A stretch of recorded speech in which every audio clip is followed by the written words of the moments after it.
বাঙালির যে কোনো শুভ অনুষ্ঠানে দই গুরুত্বপূর্ণ স্থানে থাকে। টক দই আমরা সবাই পছন্দ করি, কিন্তু বাঙালির মিষ্টি দইয়ের প্রতি ভালোবাসা একটু বেশিই হয়। কলকাতার রসগোল্লা, শক্তিগড়ের ল্যাংচা, বর্ধমানের সীতাভোগ বা মিহিদানার মতোই নবদ্বীপের লাল দই ভীষণ জনপ্রিয়। কোনো রকম রং ব্যবহার না করেই এই বিখ্যাত লাল দই কিভাবে বানানো যায় সেটা আজকের রেসিপিতে আমরা দেখব।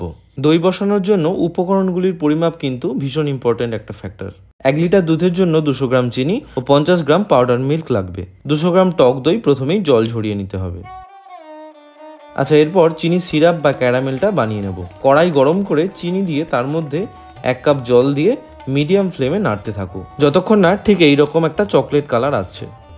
ক্যারামেল বানানোর জন্য অনেকেই চিনিকে হালকা আঁচে গলতে দেন, তাতে ক্যারামেল হয় ঠিকই, তবে তার মধ্যে একটা পোড়া গন্ধ চলে আসে। তাই ওটা অ্যাভয়েড করে সামান্য জল চিনির মধ্যে দিয়ে ক্যারামেলটা বানালে ক্যারামেলের কালারও সুন্দর আসবে আর তার মধ্যে কোনো গন্ধও থাকবে না।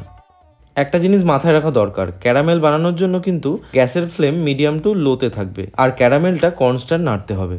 আচ্ছা, ক্যারামেলের কালার চকলেটের মতো হলে এর মধ্যে ছেঁকে রাখা দুধ দিয়ে ক্যারামেলের সাথে মিশিয়ে দিতে হবে। এই কাজটা কিন্তু বেশ ক্ষিপ্র হস্তেই করতে হবে, না হলে ক্যারামেল পুড়ে যাবে আর লজেন্সের মতো নিচে ডালা হয়ে থাকবে। দই বানানোর জন্য দুধ কিন্তু বেশ ভালোভাবে ফোটাতে হবে। দুধের মধ্যে বয়েল আসার আগেই পাউডার মিল্কটা মিশিয়ে দিলে পাউডার মিল্ক জমে যাওয়ার কোনো চান্স থাকবে না। সেই সাথে এলাচগুলোও ভেঙে দুধের সাথে মিশিয়ে দিতে হবে। লাল দইয়ের টেক্সচার বেশ গাঢ় হয় সাধারণ মিষ্টি দইয়ের তুলনায়। দুধের পরিমাণ তাই ফুটিয়ে অর্ধেক করে দিতে হবে। আর এটা দেখে নিশ্চয়ই বুঝতে পারছো দুধের পরিমাণটা কতটা রিডিউস হয়ে গেছে।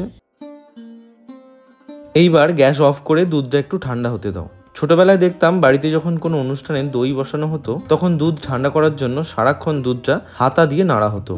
আচ্ছা, জল ঝরিয়ে রাখা টক দই ভালোভাবে ফেটিয়ে নিয়ে যে পাত্রের মধ্যে দইটা সেট হতে দেওয়া হবে, মানে বসতে দেওয়া হবে, সেই পাত্রের ভেতরটা ভালোভাবে লাগিয়ে নাও।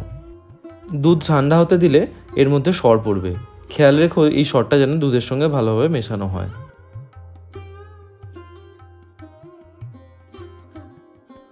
আচ্ছা, দুধ কতটা ঠান্ডা হলে ঠিকঠাক দই বসবে তার একটা মাপকাঠি আছে। দুধের মধ্যে আঙুল ডুবিয়ে যদি 10 সেকেন্ড রাখা যায় তবে সেই উষ্ণতা হলো দুধের মধ্যে টক দই মেশানোর পারফেক্ট সময়। জল ঝরানো টক দইয়ের সঙ্গে প্রথমে 1 হাতা দুধ মিশিয়ে নাও, তারপর সব দুধের সঙ্গে টক দইটা আস্তে আস্তে মিশিয়ে নাও।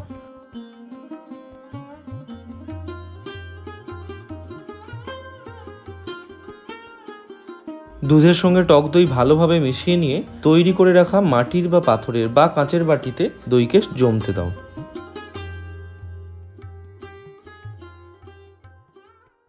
একটা পাত্র গরম করে তার মধ্যে একটা স্ট্যান্ড দিয়ে দইয়ের পাত্রটা বসিয়ে দাও ঢাকনা দিয়ে। ওপর থেকে প্রথমে কয়েকটা রুমাল দিয়ে তার উপর ভারী কোনো ঢাকনা দিয়ে 12 ঘন্টা এভাবেই বসিয়ে রাখো। দইটা যদি রাত্রে বসানো হয় তাহলে খুব ভালো হয়। খেয়াল রেখো দইটা যেন কোনো রকম নড়াচড়া না হয়।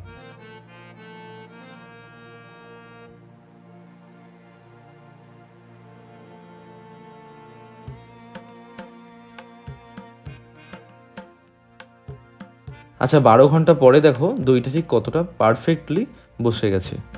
প্রথম যেদিন নবদ্বীপের দোকানে দইটা কিনেছিলাম তখন ওনারা বলেছিলেন দইয়ের হাঁড়ি ছুঁড়ে যদি মারা যায় তাও নাকি দইটা হাঁড়ি থেকে পড়ে যাবে না।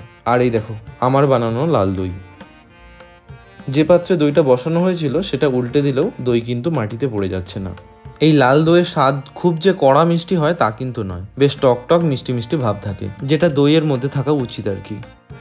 একটু খেলেই যে আর খেতে ইচ্ছে করবে না সেই ব্যাপারটা এখানে নেই। দইয়ের টেক্সচার দেখে বুঝতে পারছো তো যে এই দই চামচে কেটে নিলেও সেই জায়গা থেকে জল বেরিয়ে যাওয়ার কিন্তু কোনো চান্সই নেই। অনেকে লাল দই বানানোর জন্য গুড় বা বাতাসা ব্যবহার করেন, তাতে কিন্তু দইয়ের স্বাদ পানসে হয়ে যায়।